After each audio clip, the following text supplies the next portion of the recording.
Afternoon, people. Welcome to Football with Brownie. Hope you're well, keeping safe, keeping each other safe, and spreading love during this pandemic because we all need a little bit of loving, people. We all need a little bit of loving. Before I go any further, please like, share, and most importantly, subscribe to the channel. Subscription is free, so why haven't you done it already? Come on, guys. Let's get the channel up to 1,000 subscribers, and then the world is our oyster. Also, as well, let me change the banner down below. Bear with me 1 second. Okay, Alan and the guys, away day of Pro, get you a 10% off. See the bottom ticker there. Get you 10% off. Range at awaydayofpro.co.uk. Please quote football with Brownie in the promo code, but you need to put a capital F, capital W, and capital B in that promo code. It's down the bottom. All right. Get you 10% off. When everybody's allowed back in the football, you can show your new club off to your mates. You'd be walking around like a star around those stadiums, I tell you. Okay, go to comments before anything else. That Cardiff City fan, hello, my friend. Hope you're well. Bear with me. I'll just close the door for a minute. 1 minute. There you go. Sorry, guys. Yeah, that Cardiff City fan. I hope you're well, my friend. Hope you're well. And Brownie's, Bill McCarthy hat, a shirt on today, and drinking nice glass of rosé. Hope you're well anyway, that Cardiff City fan. Right, Callum, I'm well, my friend. Hope you are as well. Hope you're well. Maximus, hey Brownie, looking dapper. Well, I know. Maximus, the actual truth in it, yeah. I need a haircut. I haven't had time to get a haircut. I'll be honest with you. So I thought, let's hide the Jackson 5 looking hairdo and put the cap on. But anyway, yeah, it does look quite good actually, doesn't it?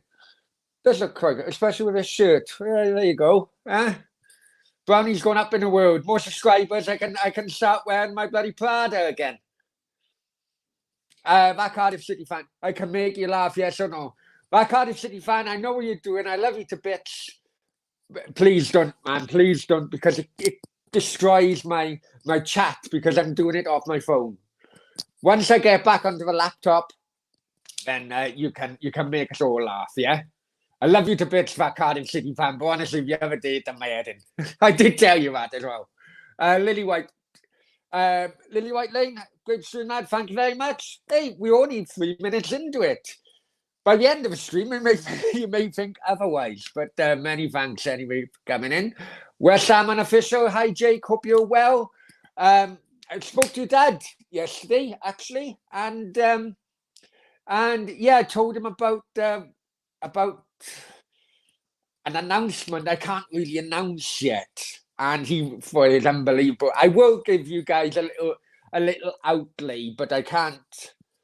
You will know why I can't go into detail, but I will give you a little. Don't we all, brother? I know. Backyard City, Wales, what a win! Absolute fantastic. We'll get to that. That will be the main issue regarding this video, but absolutely fantastic win. We will get to that Cardiff City fan, and you're absolutely right. Paul Myers, rest in peace, Claude. Yeah, rest in peace.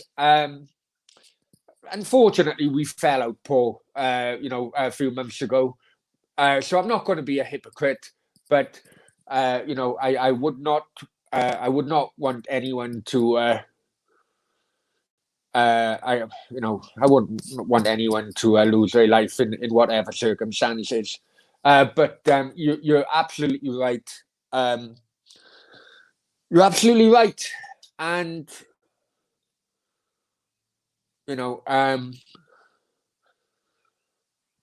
until the truth is known, let's just say, I just wish people would cut back on the blame at the moment, because we can't hide from the fact that Claude was a troubled individual. So, I just wish people pull back on blaming one another. It just enriches the issue of online social media issues. So, yeah, you are right, Paul. And yeah, no worries at all, my friend. No worries at all.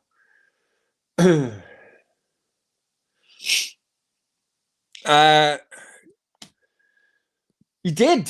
He did. What else do about that Cardiff City fan? There's a couple of things I wanna go for first, and then we'll go on. And the Wales game will be the last kind of section, if that's all right. Paul says someone in particular is partly responsible for this, and his people will not take this lightly. That's up to them. That's up to them, Paul. That's up to them. I go back. I got to go, so sorry. Okay, yeah, no worries, mate. No worries. Hey, thanks for coming in. But before you do go, mate, check a like on his Poxy stream, will you? Right. I shouldn't really be saying this because it's very, very early stages, guys, right? But I'm so excited, if I'm honest with you. I'm so excited that I can't hide my excitement. Okay? I really can't hide my excitement. I'm so excited. I'm losing my thinking ability. Believe me, that is hard for me. Right? How can I word this without? Okay, the channel is in talks with somebody's people. Okay, so with somebody's people, and that person has already given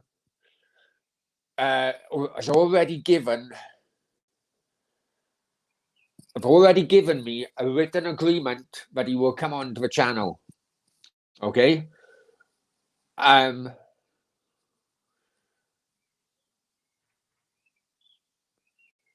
Politically,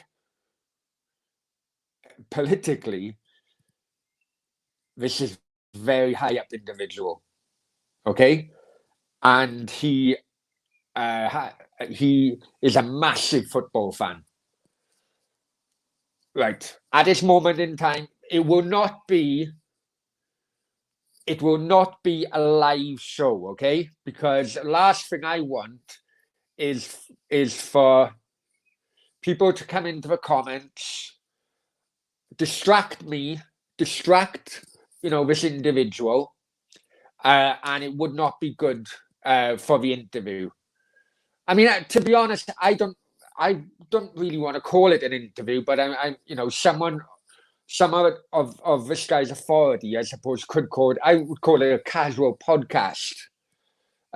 Maybe that's what the YouTube world would call it, a casual podcast, just a chit chat. So we are in the negotiations. I am really fucking I shouldn't even swear, people may be watching, but I am really excited about this. I'm just excited, and it would be such an honor for somebody so high up in the political world in the UK to come on Football with Brownie and have a chat about football. I hope, guys, I just want to give you that kind of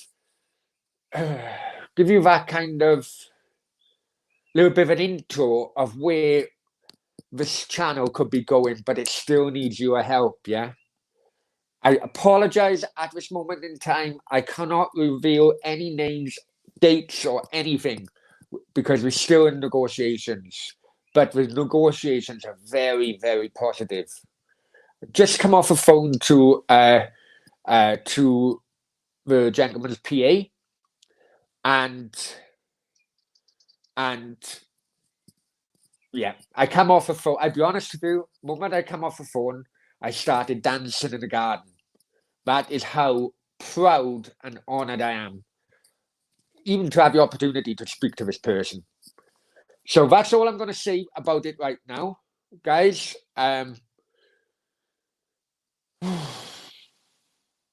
Guys, that's basically. I am beep beep beep beep beep beep. over the moon, right? That's all I'm going to say. But I hope that I hope you guys understand that that's all I can say about it. But I'm telling you,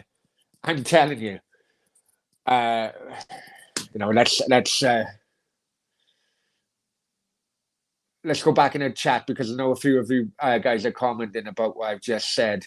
Got to go. Paul, sounds great, man. Great to build a channel. Honestly, I'm not kidding you. This person, I would never have expected someone like this person to come onto a channel with 600 odd subscribers. Honest to God, I would not have thought that. And we are not talking. We are talking UK politics, not Wales. We are talking UK-based political individual, not just a Welsh-based political individual. Okay, and his opinions will cover the rest of the UK. I'm really wording this to the best of my ability on the hoof because I don't want to. Right, but that's all I can say. Yeah, that's all I can say.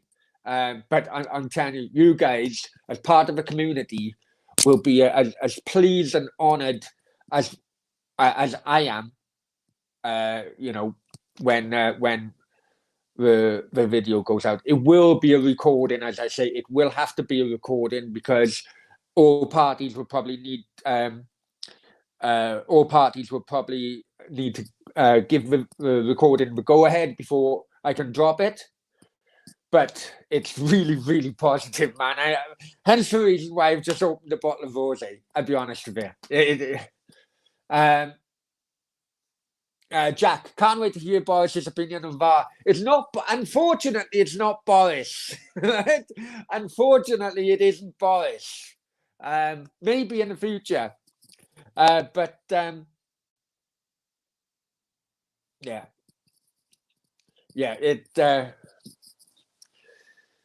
it's unfortunately it's not Boris. Maybe in the future, but you could be looking in the right direction, let's just say. Okay? I'm just going to leave it like that. I have to leave it like that, guys. I have to leave it like that. Jack Bannier, Paul's laughing. Dave, hope it's Jacob Rees-Mogg. No, it's not Jacob Rees-Mogg, but it's definitely, we're talking London-based political individual. Right, that's it. I am not giving you any more information. As I say, I don't want to fall flat on my arse on this. I really don't.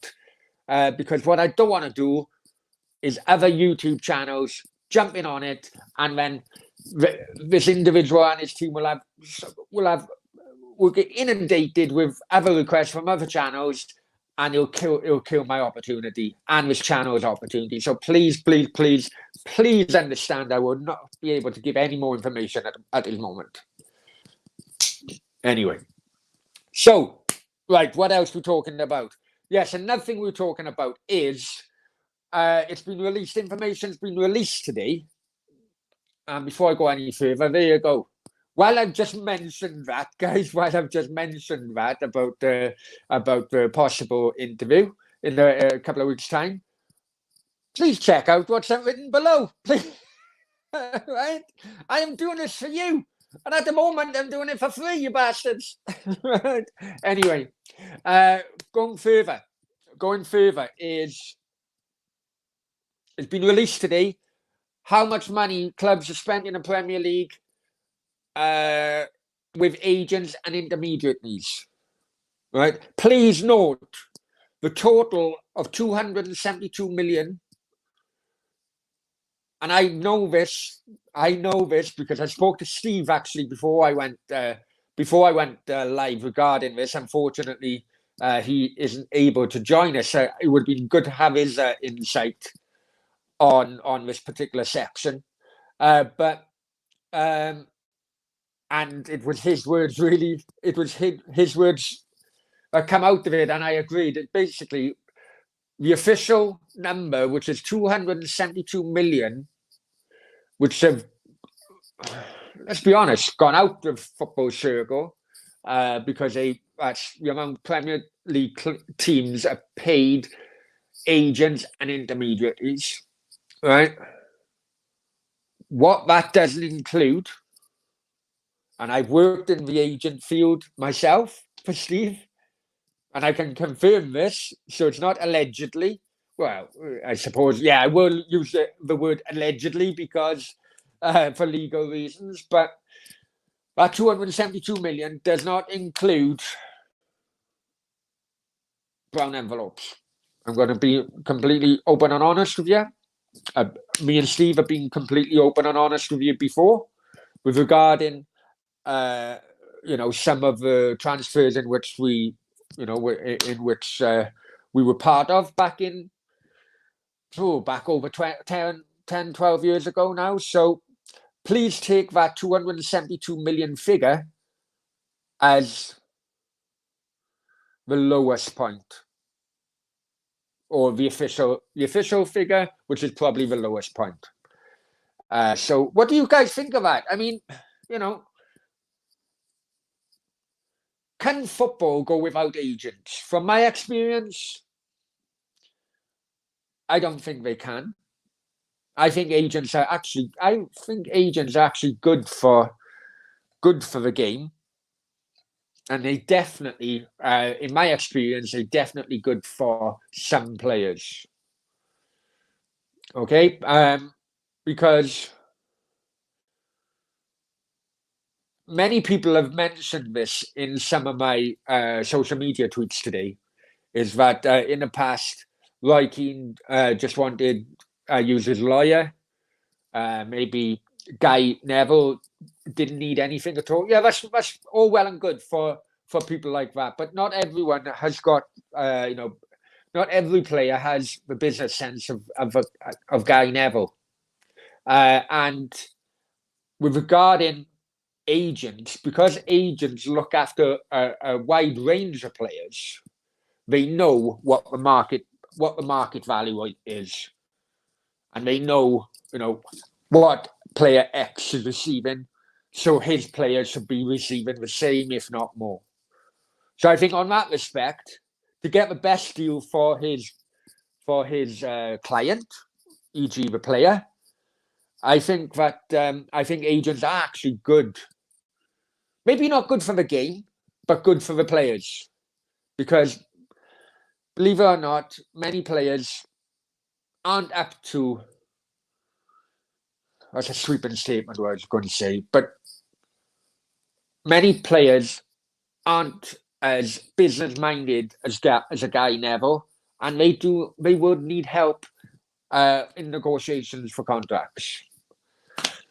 Anyway, let's go back in. Lewis, hi Lewis, hope you're well. Hope you're well, my friend. Thanks for joining.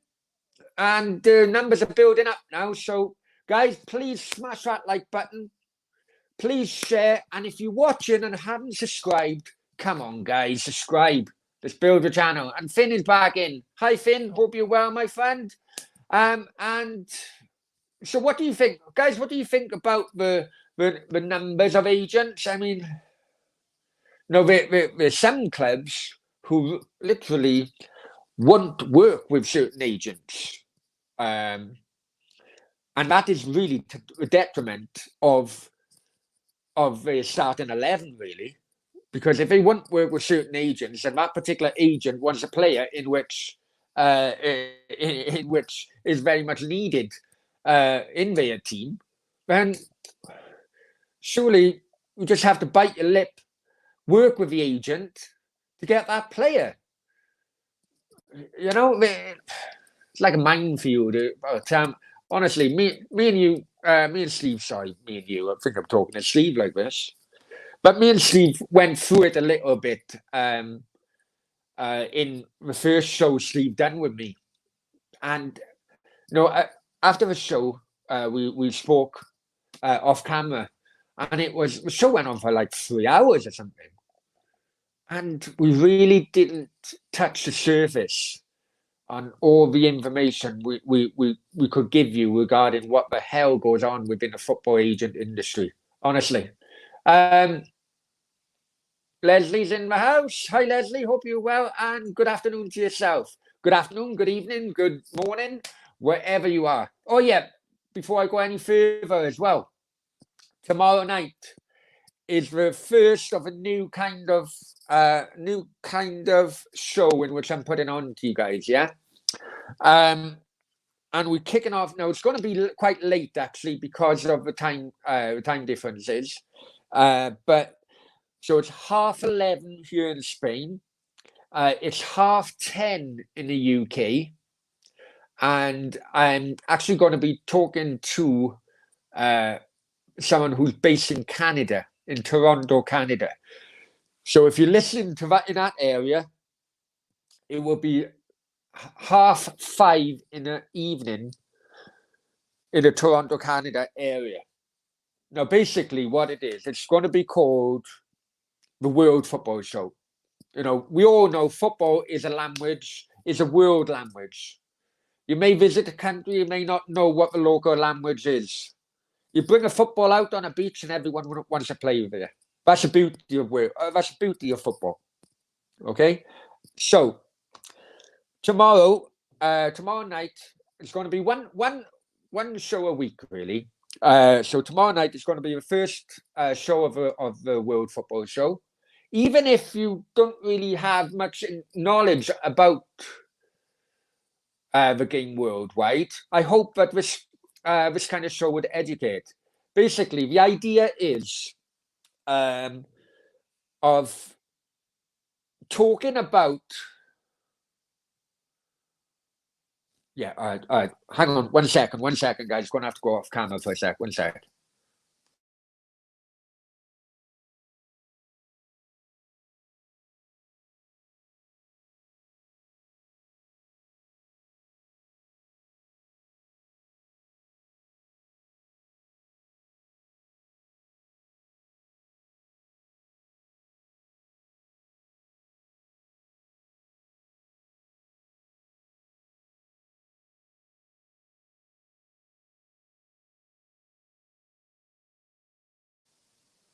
Sorry, guys.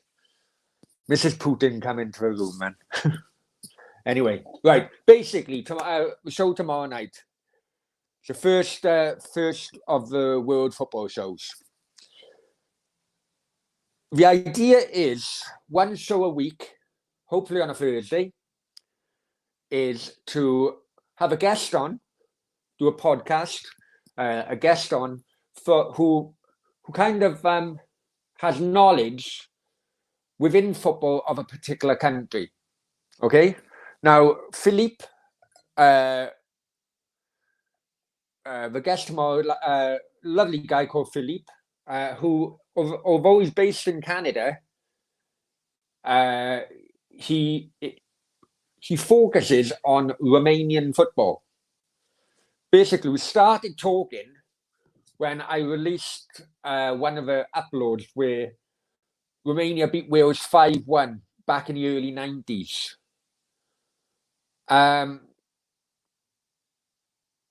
So we started talking there. So tomorrow night, I mean, you guys may not know much about Romanian football. I don't know how old you are, but in the 90s, Romania had a fantastic golden generation. It should have went further in the World Cup in 94, possibly 98, but 94 was the one as well. It should have went further. 86, Steaua Bucharest won the European Cup, now called the Champions League.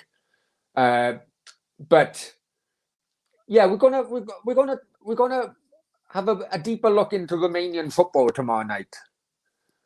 Now, the following week, I'm in talks with a Russian-based journalist, so we can talk similar things about Russia, and then kind of like a different country every week. So it gives people from outside that particular country a kind of insight of how football is, what's it kind of doing, And I suppose the message I'm trying to get across to people is that there's more to football life than just the Premier League, La Liga, and Serie A. That's a message I'm trying to get across to people. So, let me know if that would be an interest to you, and if it does, please check out the show tomorrow night. It will be 10:30 in the UK, 11:30 in Spain, 5:30 in Toronto, Canada. Check out my Twitter, because that's basically, and Facebook, Football Brownie as well. That is where they're advertising for it to go. And if you are on Twitter, please retweet. It's kind of like, helping people get a better insight. Let's go back into the comments. Do apologize. I know I'm waffling on a bit there, but I'm really keen for this show to get off the ground, and I hope tomorrow night will go well. Five Bellies, hope you're well, my friend. Upper Wales, yeah, brilliant. Poor performance. Oh, massive 3 points. We'll get on to that right now after the comments, okay? Mr. Bundle's in the house. Hi, Mr. Bundle. Can someone tell me what's happening with Ramsey? He played 80 minutes against Porto in Champions League, but was injured. He pulled a muscle, really. Apart from, basically, if you look at his stats, he's played a lot of games this season. Compared to his final couple of seasons at Arsenal. Whether or not people like Pirlo as manager of Juventus, I know they haven't really been having a good season, but he does kind of like Ramsey. So I think for best of Wales and Ramsey, the longer Pirlo is in that hot seat in Juventus, the better for Wales and Ramsey, if I'm honest with you. That's my opinion anyway. Finn, Cardiff we could see if it's final. Yeah, they could. But on the other hand, they do get rid of players too early. Other clubs pick them up, and they become stars of other clubs. Upper Wales, I wouldn't say Upper Wars, but Red War. Yeah, you're right, Five Bellies. Right, let's talk about the game last night. We did do a little stream before the game, where, let's be honest, it wasn't just me. It was a couple of comments in the comment section were questioning the starting lineup. And, questioning starting lineup, and because of that, questioning Page and manager. And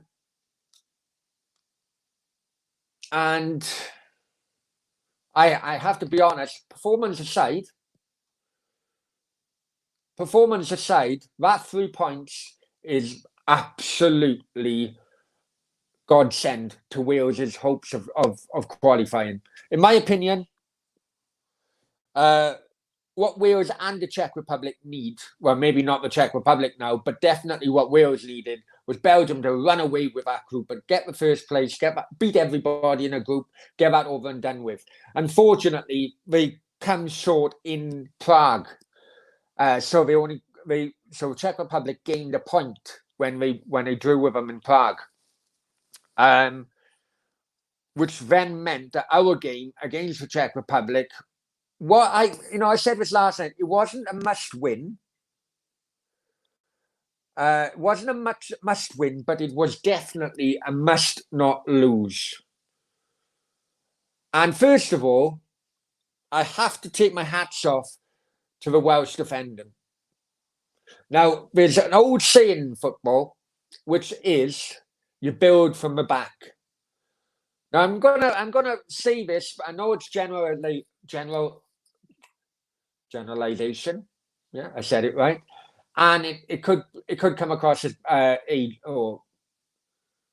ageist, maybe. But it's an old rule in football. Okay, the modern day football fans would not understand this, because they want games to be played like basketball, end to end all the time. Boom, boom, boom, boom, boom. It doesn't really work like that, does it? That old saying is, you build from the back. Okay? So, for example, you take a field. If you know you're not going to concede a goal, that will guarantee you at least 1 point every time you leave the field. Okay? So if you build from the back, you're guaranteed not to lose. So you got 1 point. You then build your front line or your attacking line, which then gets you the 3 points. The defending last night, especially Roden, I think that's how you pronounce it. Apologies if I can't cross his name, but it is Roden, the now Tottenham player. I thought it was absolutely immense. I thought it was absolutely immense. Dan James, the goal scorer last night. We were actually talking on this show because I'm still not convinced Solskjaer knows Dan James' best position. I don't even think these days Dan James knows his best position. But what a well-taken goal. What an absolute well-taken goal. Yes, we got lucky at times. As people said in the comments, it was a poor performance. But nobody remembers good performances. They remember the end or final result. That team selection, now in everybody's eyes, was valid. We're sending those 3 players off, sending those 3 players home the night before, now in everybody's eyes is vindicated. After all the shit, I'm sorry, and I hope that certain people aren't watching now. I just swore, but of all the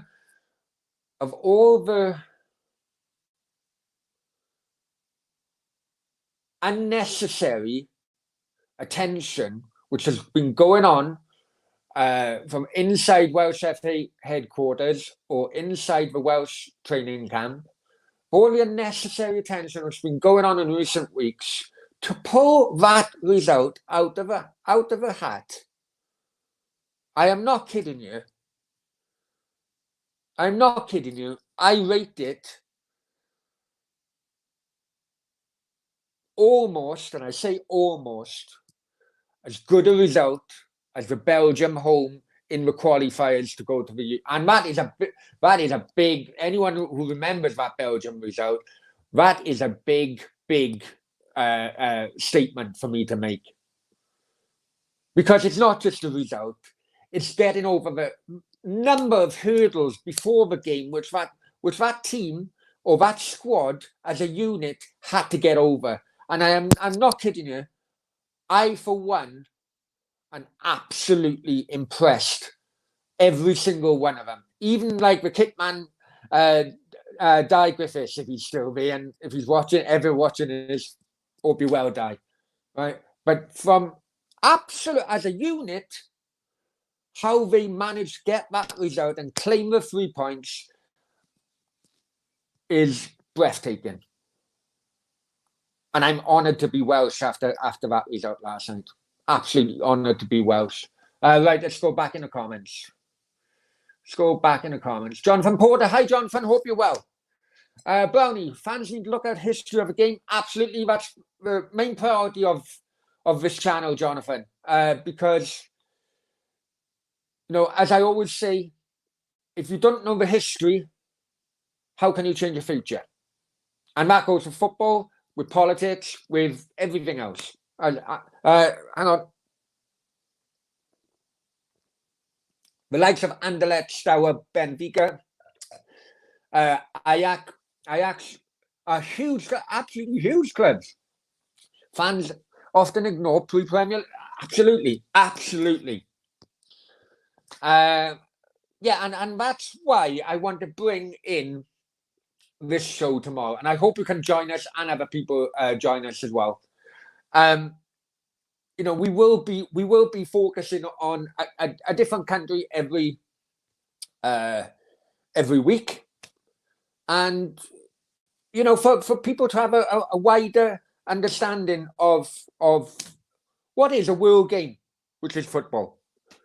So yeah, you absolutely. Benfica, yeah, you bang on there. Anderlecht, of course. Stour, Ajax. I think more people know Ajax because of a recent run in the Champions League or so on. But absolutely correct there. Trying to think who else. Even the likes of Jonathan, I'm sure you're old enough, if you remember likes of Anderlecht and so on, Rapid Vienna. Austria, Rapid Vienna, I know what other ones were. I know it's the old Yugoslavia, but even like Red Star Belgrade or Marseille. The world is, if you think of it, the way I'm standing, potentially the world is the oyster. If I could get in contact with a Brazilian journalist and we look at Flamengo and places like that, I do hope that people have an open mind on a particular world show, and just because we're talking Romanian football, that has nothing to do with me. Just open your mind out. Did you see Bale? Yeah, I did. I did, Tiger. And welcome to the chat as well. I did, Tiger. And look, what that person did or did not do. I have to word this carefully. We can only assume what that person said at this moment in time, okay? And with the greatest respect, what happened at Ibrox, or what may have happened at Ibrox, had nothing to do with the Wales qualifiers. Now, I played football myself, obviously not to the level Bale has, but having seen that and seen the look Bale give before he jumped, Bale is very, very lucky he didn't let his country down last night. Now, I'm only going to say that on the subject.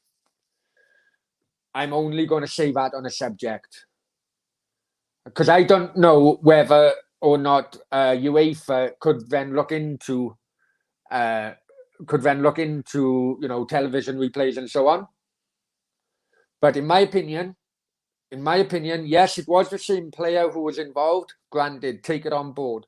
People are saying, like yourself, Tiger.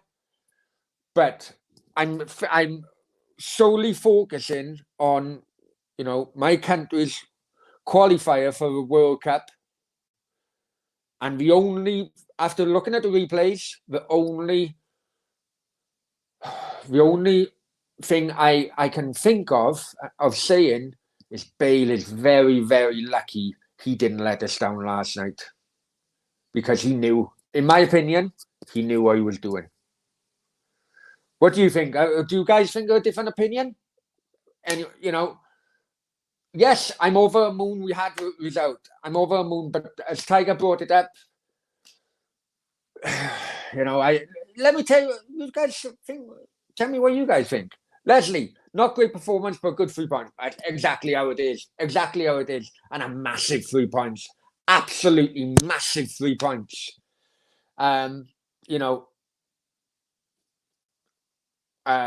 We go to the lesser teams now, and I don't like using that phrase, but, we should expect 6 out of 6 points. I just hope now that Belgium do the business. Tell me, is there this one thing? You guys can help me out on this, right? This is my understanding. The first two teams automatically qualify. Am I right in saying that? And then the third team can still qualify, but the third place teams go in playoffs. Is that? Am I still right in saying that? So potentially Belgium, Wales, and the Czech Republic could all qualify. Let me know if my theory is right or not, because these qualification type, every time it seems to be different qualification methods all the time. Jonathan comes back in. A Spurs channel was praising Harry Kane and completely ignored the influence of Greaves. Oh, you are right. Oh, yes, right. Okay. Influence of Greaves. Liverpool fans preoccupied with Owen San. Oh, absolutely, absolutely, absolutely. And I tell you, this is something I'm going to say, yeah, okay, because it's probably not much clout in it with the clubs. Hence, not much social media clout with it with the clubs. Hence, the reason why they don't do it. And I'm going to call my own club out, Cardiff City, on this because, I wasn't happy I wasn't happy a few weeks ago regarding that. Every club now is a business. We all know that, okay? Every club is a business, and because every club's a business, whether it is Premier League, League Two, you would have at least one individual who is basically looking after the club stroke businesses, social media, right? And on many occasions, I have seen anniversaries for many of a club's kind of achievements over the years. And let's just say this. And I know it's COVID. I know it's COVID related. The club can't really do much. But I'm going to call my own club, Cardiff City, out on this. Recently, we had the 50th anniversary of us beating Real Madrid in the Cup Winners' Cup. That was 50 years ago. And I know they watched another Cardiff City podcast. The anniversary, I think, fell on a Wednesday. The Cardiff City podcast fell on a Monday, okay? And on that podcast, questions were raised as to why the hell haven't the club even mentioned that the 50th anniversary is in 2 days' time? Now, I know representatives of the club would have watched that, okay? Because all of a sudden then, on the day they started to put videos out, past videos out and an interview here and there. But what they massively missed was an income stream of, even if it's only online, but they could have done T-shirts commemorating it, or memorabilia commemorating it. They missed a massive, massive opportunity to get much needed revenue into the club. And yet this is the same club who comes cup in hand during every transfer window. Now, that's only Cardiff City. Other clubs, bigger clubs, are exactly the same. They don't seem, whether or not that individual in charge of social media could well be younger than me. Social media people seem to be, more of a younger generation. That's fine. But surely part of your job is to research the company or club you're working for and to use that historic kind of achievements and so on and so forth to boost your interest in your company and supporter base. I think that clubs are really, really are a big problem regarding this. They don't give a damn of what happened. They only give a damn of what happened in a lifespan of someone 15 years or slightly older. Tell me if I'm right. Tell me if I'm right or wrong, and we'll have a debate about it. Sorry, I waffled on a bit.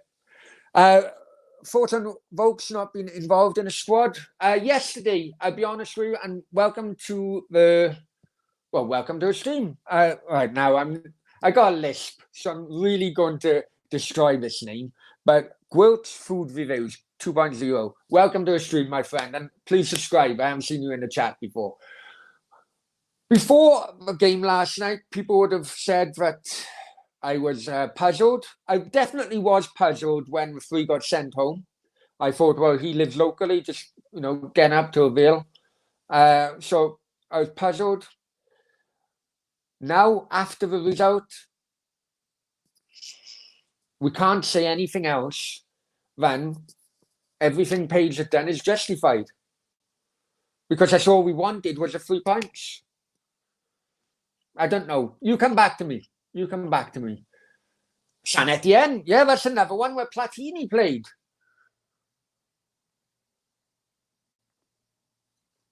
Oh, I'm going to pull one out for you now, Jonathan Porter. Deportivo La Coruña, who until recently I haven't seen with Segunda Liga, but they were at the bottom of Malaga, actually. Malaga went to the Champions League semi-finals, didn't they? When what's his name? Was in Pellegrini was in charge of them. Random things rugby. Thoughts on Scotland. I don't know. Are they playing today? Thoughts on Scotland. Well, my honest thoughts, or no? Hey, first of all, every time I've gone to Scotland, I used to go every year actually. Years ago, a friend of mine lived very near Hampden Park. There's a little story for you guys now. A friend of mine lived very near Hampden Park. Guys, I've just had a notification, but my battery's running out. So just bear with me. I'll go off camera. I need to get my charger, bring it back, and get off my earphones. Okay, so bear with me a sec.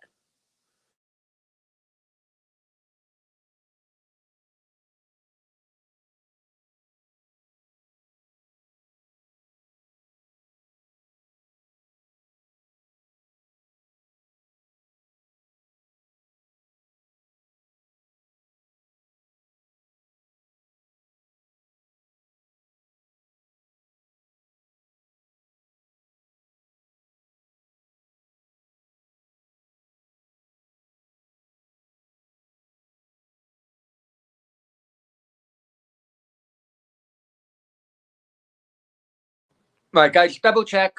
Can you hear me before I go any further? Can you hear me?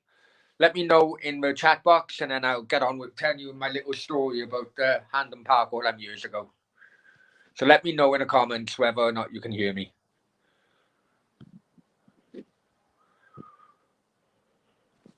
There you go. Let's see. Yeah. Okay. No worries. Right. Let's go back to John. To random things rugby. Right. Years ago, my friend is a Queen's Park fan. Right now, back in those days, I still think you do it now, actually. But back in those days, Hampden Park was Queen's Park's home ground. Right, and it was. Football grounds weren't as hard to get into as they were back, right? So basically, about 4:00, I was, it was about a minibus of us from the South Wales area go up, and it was, 5 of us in his living room. The kind of sleep-in kind of arrangements you can have. 4:00 in the morning, coming back from a nightclub. And I'm sure some of the people who were there will watch this either live or after. But anyway, and he lived, basically, Hampden Park was at the bottom of the street, right? And the flat or apartment or, the place we were staying, we found the guy's golf clubs. So someone had a bright idea at 4:00 in the morning of saying to us, come on, let's go to Hampden Park and play golf. So we literally grabbed his golf bag, walked down the street, broke into Hampden Park. On Hampden Park, on the pitch, we were teeing off as far as we can go. I think, yeah. We did get thrown out by the local constabulary, but yeah, that's exactly what happened. Fought in Scotland, as a Welshman, the Joe Jordan thing, even though I actually wasn't born at that time, the Joe Jordan thing does still hurt me as a Welshman.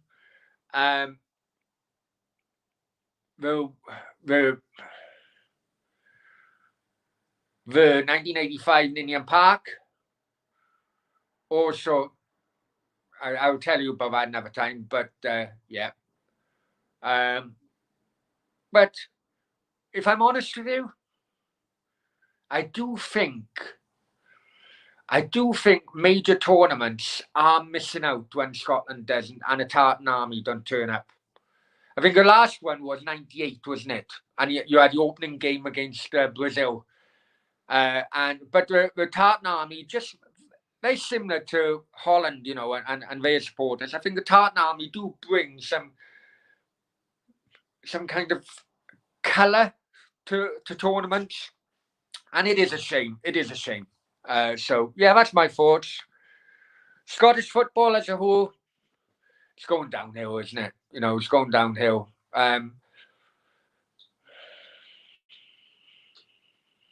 That's all I can say, I suppose. Sky don't help. You know, the amount of Scottish football on Sky, and they give the clubs pennies, they don't help. But sometimes Scottish football don't help themselves either. Well, you tell me what your thoughts are, random. And because I haven't seen you before, please subscribe and please like. You tell me your thoughts. Jonathan, if you think Romania, Hadji, Stoichkov, both good looking, Hadji's son is now playing. Yes, he is. He is, my friend. And that's one of the kind of, that's why hopefully it's one of the kind of topics in which I'll be talking to Philippe about tomorrow. Because I was actually at that game where Romania beat us 2-1 at what was then called the Arms Park, and Bowden missed a penalty. Bloody ironic, but the next Premier League game he plays a few days later, he scores a penalty, but that's, you know, by the by. But yeah, I was at that game in '93, and you know, okay, Ireland beat them in '90 in a World Cup, but I think as the next couple of years moved on, that the golden generation of Romanian football come out. You know, Popescu, Dimitrescu, Lakatos was a bit older then, but he was still in and around. And you know, obviously Hadji, you had Rodi Chayu. None of them really shone in the English game, if you think about it. Rodi Chayu was Deportivo La Coruña, I think, wasn't it? Was the best. You know, Dimitrescu and Popescu both went to Tottenham, but they didn't really play that many games. I looked into it last night. But obviously Hadji. And Hadji is one of the very few players who played for both Real Madrid and Barcelona. Dave, 3 points and 3 points. Exactly, Dave. Exactly, my friend. Exactly. Tiger, do you think Giggs will be moved on from managing Wales? Seems like he's a terrible person. I've only met Giggs once, and that was when he was very, very young. And, you know, he was a nice guy then. People do tell me he's a nice guy. He's a lad's lad, I think, isn't he? He's a lad's lad. You know, so I can't really. I'm not one. I'm not going to say whether he's a nice person or not, because I haven't met him for the best part of. I'm 42 now. That would have been at least 25 years ago. But what I do think is that there's a link between Jonathan Ford's resignation, or giving his notice from the head of the Welsh FA, and Ryan Giggs, because the issues Ryan Giggs has as manager, because I do think that the Welsh FA should have taken into consideration Giggs' previous off-field antics. You know, but we all have off-field antics, you know. I'm a right one talking. You know, I got more skeletons in the cupboard than bloody, you know, somewhere in Transylvania. But I'm only a bloke on a YouTube channel. I'm not the manager of a country. And at that time, and I remember myself, I was questioning the appointment of Giggs, but you have to put your faith into people who are in a more kind of knowledgeable position than you. Unfortunately, it looks, and I'm saying it looks at this moment in time, that people in the least knowledgeable positions were actually right on that appointment. But you know, it's all speculation at the moment. Paul, much love, Brownie. Big up, Paul. Hope you're well. Much love to yourself. many thanks for coming in. Please subscribe. Please like. Right, Dave, back in first qualify, second playoff. Oh, right, okay. Right. So, okay. So even if we go second, we still have to go playoff. Or is it like the best second goes qualifier and the rest have playoffs? All right, okay. Right. What am I thinking then? I've heard that somewhere else, man. I must hear that on Spanish TV and misunderstood. I can't remember where you heard it. Okay, so Belgium will run away with it, get first. Second, is that every single second position then in a group a playoff, or is it like the best second goes through, or what? Let me know. England can't get themselves out of jail. I know it's not a nice thing to say, but there's been so many players at the under 21 level who have not made it. I'm really not interested in the under 21s. I'm really not. It's like academy, where I sign up to Cardiff City World and so on and so forth. And it is wrong of me. They always got the academy players and, academy games on live and so on. I'm not one to be watching academy games. If they make it fantastic. Brilliant for them, their families, because you guys know what I know, the family of Isaac Davis. But I don't really take much attention personally as a football fan until they get to the, first teams. Internationally, I very rare would I watch an international under 21s. That's my opinion. Few of you asked questions. Finn, hi Finn. Right. Apparently, Vincent Tan has a Zoom meeting to tell the players how much Swans you get. Are you joking? Are you joking me? Are you absolutely joking me? This guy is an.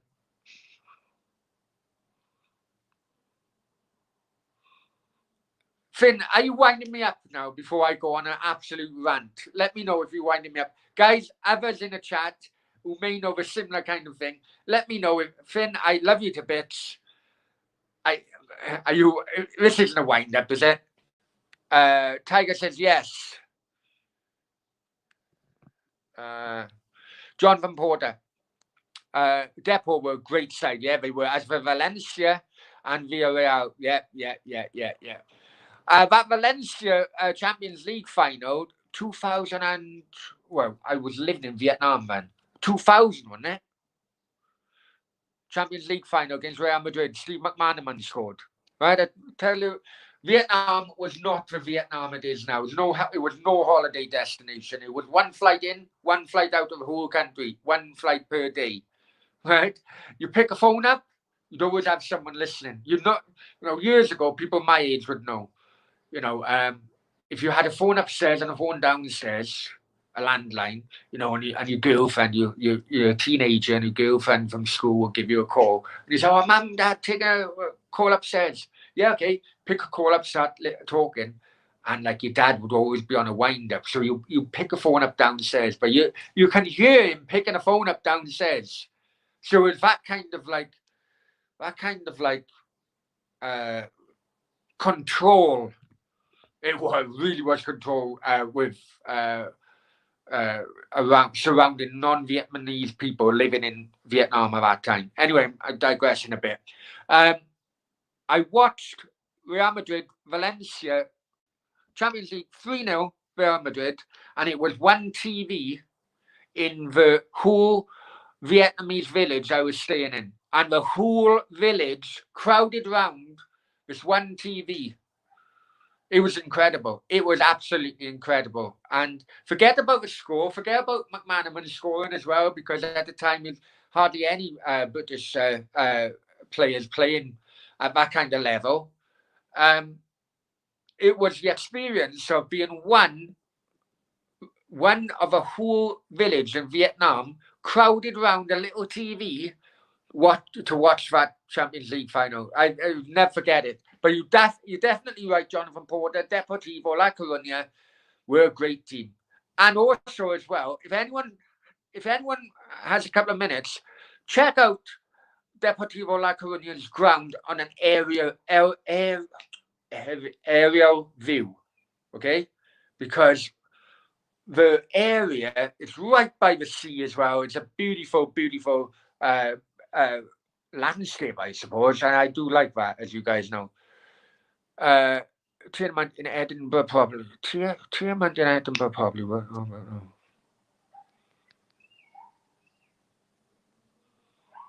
Come back with me. I can't remember what you're on about now. Random laughing. Nice. Yeah, the quality isn't the best. Right. Okay. Right. So many Scots fans went to Argentina with Ali's army in '79 or '78. Yeah. It should have been Wales, but that's another thing. So many never come. So many never come home found Argentina. Never. Is that right? I remember an old story where I don't know if it's a myth or whatever, but it was. It was an old story. 1990 World Cup. Ireland was the first qualified first time in the World Cup, and it was only in Italy, wasn't it? And whether it's a myth or not, it's a nice myth to think about. Is as Ireland were progressing because they had a tough group actually. In their group, they had remember 3 qualified, right? So in the group, I think maybe Group F. I think. Sure, it was Group F or Group E or something like that, right? Right.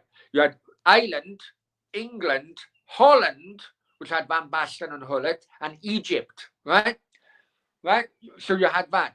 As the games were going on, the mad thing about it,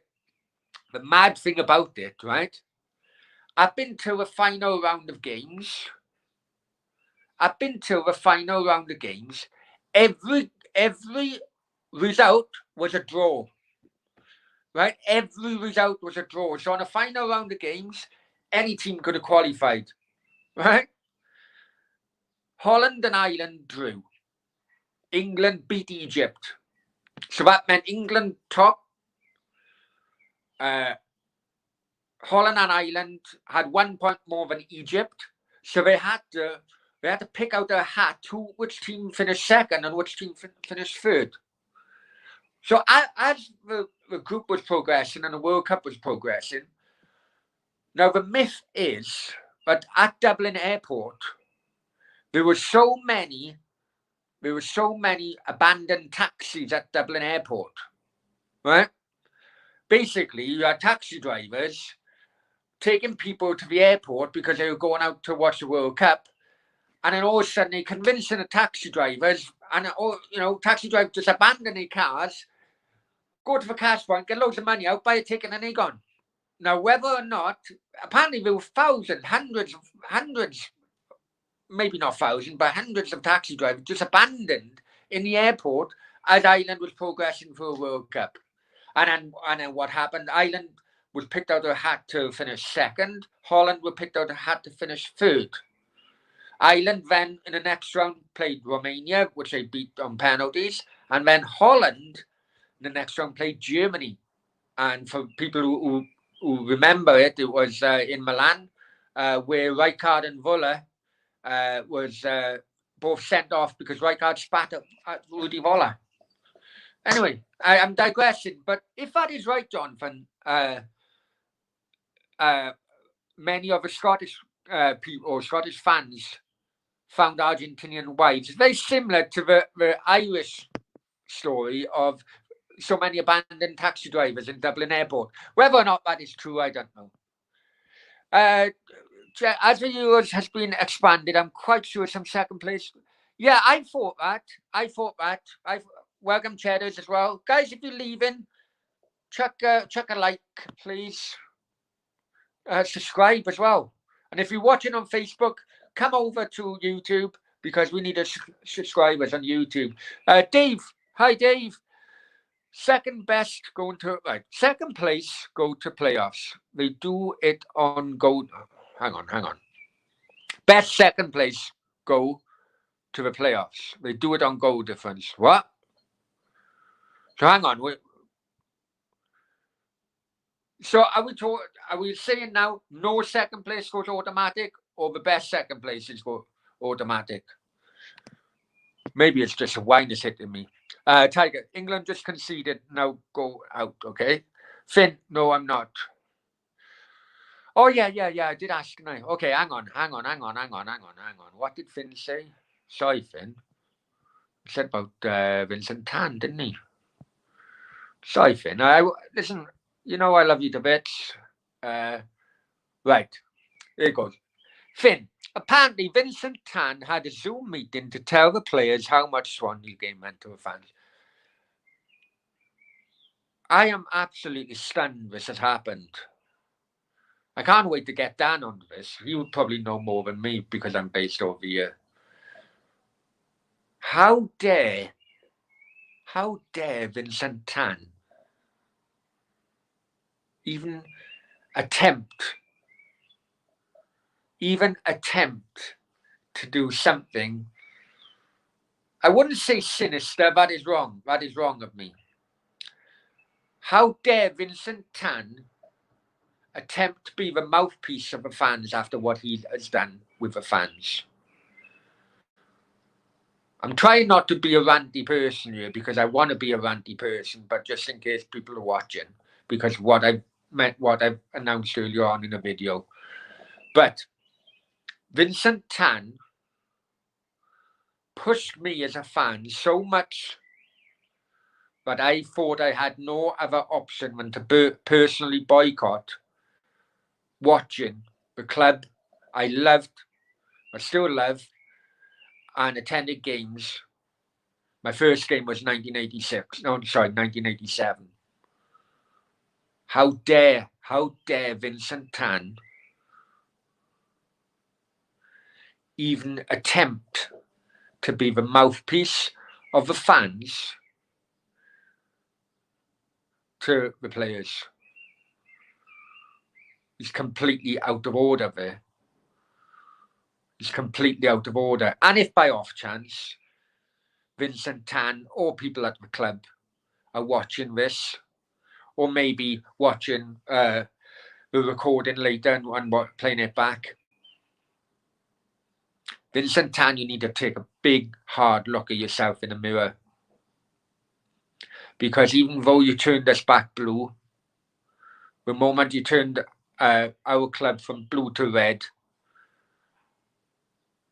you destroyed the dreams of many fans.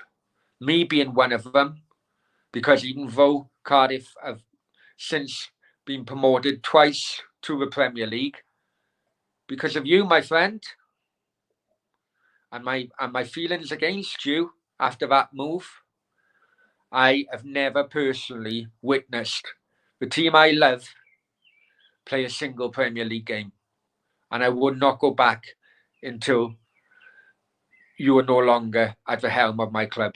So please, for the sake of us, for the sake of the already hurt by you, don't ever do something like that again.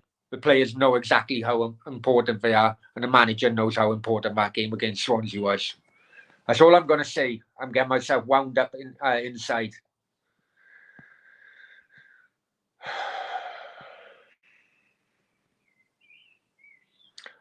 Right, Leslie, what do you think of Tan Brown? I know, I hope.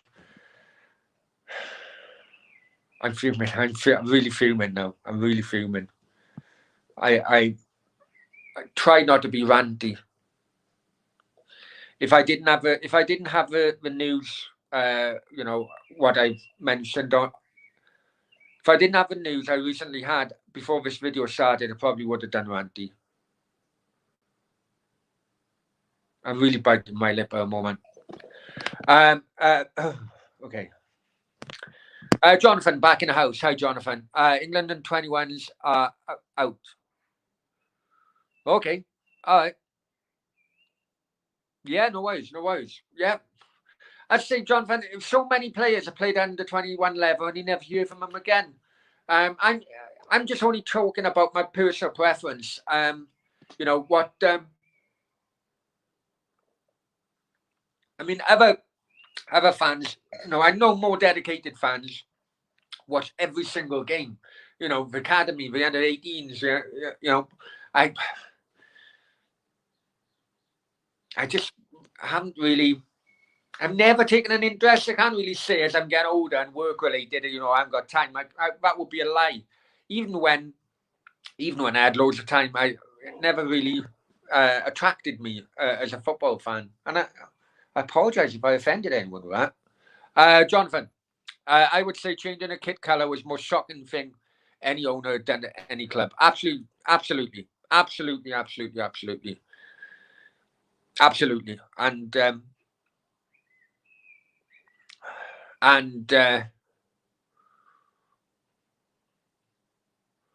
what was more shocking? And I'm gonna say this. I've said it already. All right. What was more shocking was watching people who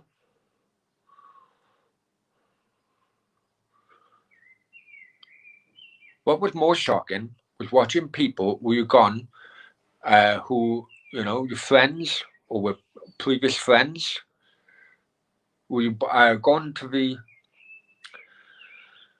games with for many years, home and away and home and away, home and away. Felt they had as deeper a love for the football club than like yourself, if not more.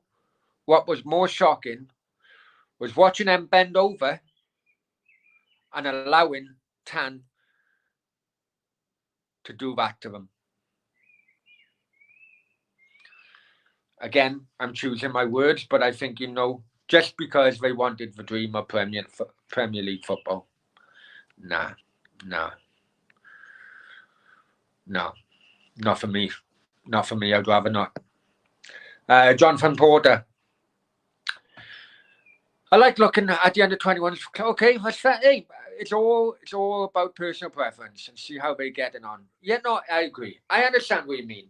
You know, if it comes up on my Twitter feed, if it comes up my social media feed, you know, I'd like the post if they won, you know, and maybe I watch a little bit of action. But I'm not one for watching, you know, watching full games, you know, of under 23s, or I'm not one for that. You know, it's just my personal preference. And with under 21 games, especially the larger footballing nations, are basically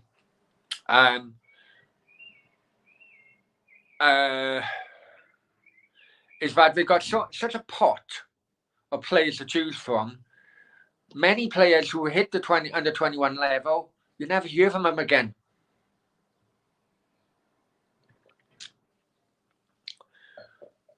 Right, bear with me 1 sec. Mrs. Putin's coming up. I can hear. 1 sec.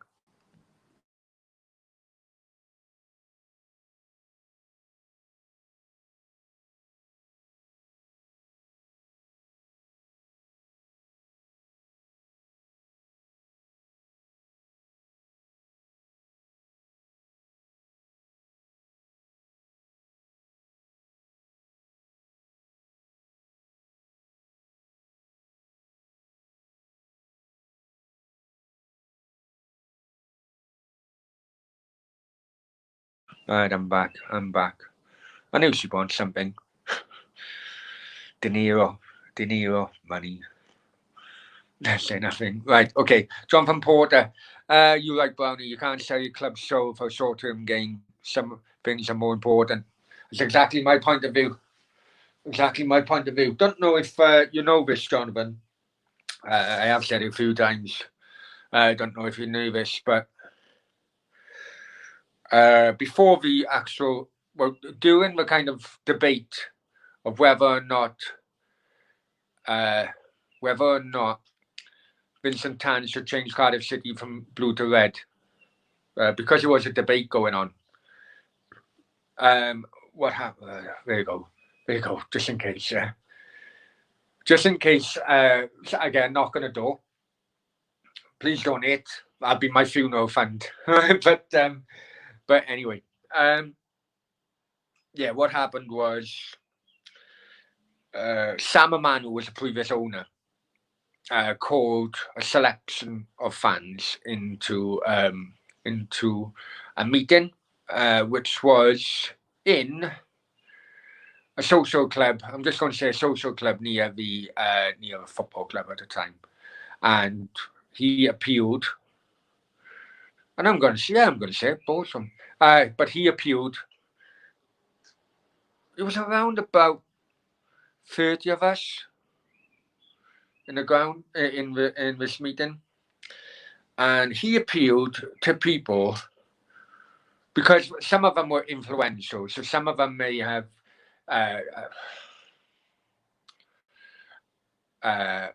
Some of them may have I'm trying to say this diplomatically as well. Someone may have a big name within the fan base for one reason or another. Some of them may be forum owners. Some of them may be, because we were talking a few years ago. So football forums were the main source of it. Anyway, we were talking what was kind of influential people. I suppose nowadays we could call them YouTubers, but basically, called us to a meeting and asked us to support the change from blue to red. Right, asked us to support the change from blue to red and convince others to support the change from blue to red. And there were financial benefits for us. Because Samaman needed his money from the sale of the club to Tan. So he, in his eyes, the only way he would get his money was if the club was successful. So by Tan following through on his promise that he would inject £100 million into the club if we went red, which did eventually take us to the Premier League, that was the only way Samaman was going to get his money for the club. So I know, at that time, I stood up, told Samaman where to go. I've never spoke to him since. Okay? And I know people who, since that change, bought new houses, new cars, out of the money they made from the change from blue to red. That's all I'm going to say. Right. Hang on.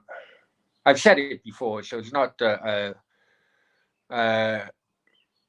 Jonathan Porter says, I would rather Arsenal win a league in 20 years' time if it's done developing young players. That's fair enough. It's fair enough. Every football fan loves players coming through. When Rich Brandon, yeah, that's fair enough. Ellis, hi Ellis, hope you're well. I know you and Claude had a bit of hatred. Hatred is the wrong word. Ellis, hatred is the wrong word. I hate the word hate, actually. I think it's very strong, especially now in these days. We had a falling out. And you know what? Sometimes people only say sorry. Saying the word sorry doesn't cost anyone anything, but it can make the world a whole nicer place to live in. And I mentioned Claude did have his demons. I'm going to say this now, and it may not, I may lose subscribers on it, but for the last 24 hours or so, I've seen the amount of abuse AFTV, which I am not a lover of, actually. AFTV and Robbie Lyle have had since the news of Claude's passing away. I think has been absolutely shambolic and a disgrace. Okay. For example, we take Steve. Steve is a regular on his show. if I had a big sponsor, you know, whose income was paying for my mortgage, my family's food on the table, and so on and so forth. And Steve said something which was wrong, right? And that sponsor told me, come to me, and said, "Look, what Steve said was wrong. You either get rid of him, or I'm pulling away." I'm sorry, I've known Steve for 20 years or whatever, but he knows that he'll have his, you know, I'd have to, for my family's sake and my own sake and the sake of my channel, I'd have to follow their instructions in getting rid, because he knows what business is like. And, you know, on the following up, Claude never apologised. I know Steve, and I know how his mind would work. If that happened and Steve was Claude and I was Robbie, I know Steve would just bite his lip, and just for everybody to remain friends, he would apologise straight away. Unfortunately, Claude never done that. He didn't apologise, really. Then there was an olive branch put to Claude by AFTV and the sponsor and Robbie. Right, okay, if you could just go to like education lessons, just show, you know, that we're educating you about the modern day generation kind of mentality, I suppose. Steve would have done that. Look, Brownie, no worries at all. If it helps you and you know, everyone and everything calms out, no worries, I'll do that. That was put out to Claude, and he didn't. He refused to do that. In Claude's mind, he was not in the wrong. That's fair enough. That's his way of thinking. But on a wider picture, I think the abuse AFTV and Robbie Lyle have had in the last 24 hours, I think is a damn disgrace. Most of these people who are abusing and blaming AFTV and Robbie for Claude passing away have obviously never run a business before in their life. And if a sponsor, which, you know, we don't know Robbie's business background or you know, how his business is structured, but potentially that sponsor, that sole sponsor who put that out to Robbie, get rid of him. We don't want anything to do with this if this kind of language is used in the future. Potentially that sponsor could have been paying everybody's wages, putting food on the table for Robbie and his family, paying everybody's mortgage. Do anything, you know, friendships aside, anyone who blames Robbie and AFTV for what happened yesterday, I really do think need to give their heads a wobble. You know. But Ellis, sorry, I'm waffling on a bit, but Ellis, going back, one of Claude's, in my opinion, one of Claude's demons was not being able to say the word sorry. And it's not just me. What the issue me and Claude had was irrelevant compared to other issues in which I know we've had with other people, which, you know, we'll name nameless. But sometimes in a world, even if you think you are absolutely right in your opinion, sometimes just for friendships to be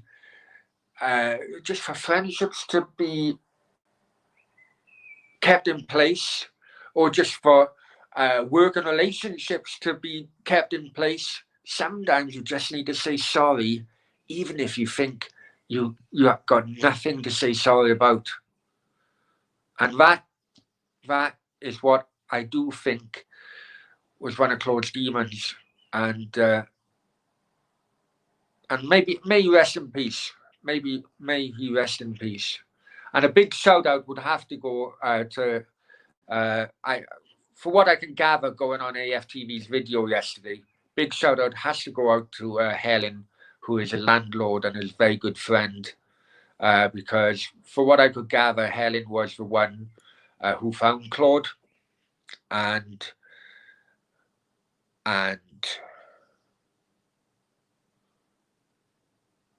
if you've been in that kind of situation where a good friend or family member has passed away in front of your very eyes, or maybe not in Helen's case, but it will live with you forever. It will live with you forever. In my case, it happened when I was 5 years old, and it was my dad. He passed away when I was cuddling up to him watching a football. I told you guys this before, but it will be a memory in which Helen will have to live with for the rest of her life.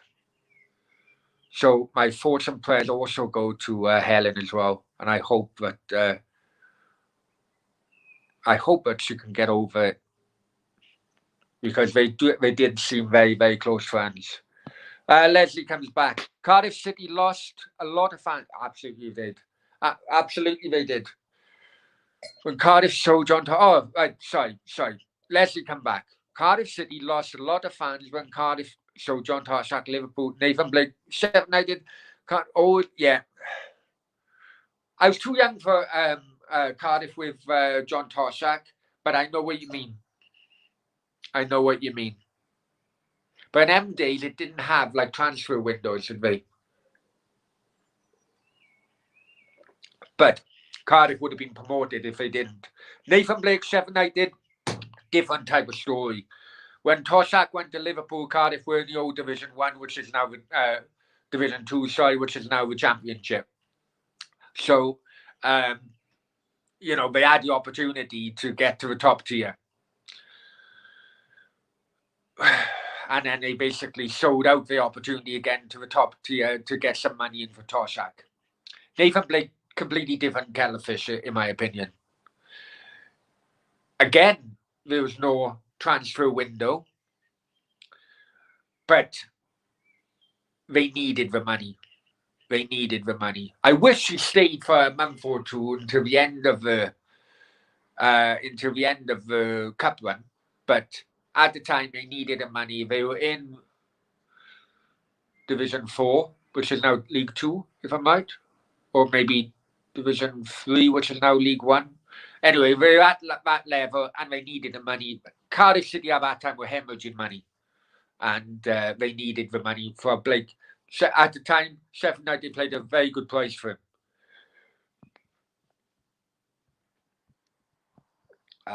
Brownie gotta go. No worries, Dave. Make sure you smash the like, my friend. Make sure you smash the like. I gotta go now soon anyway. When Usmanov tried to buy Arsenal, why do you think the Arsenal supporters trust were allowed a banner?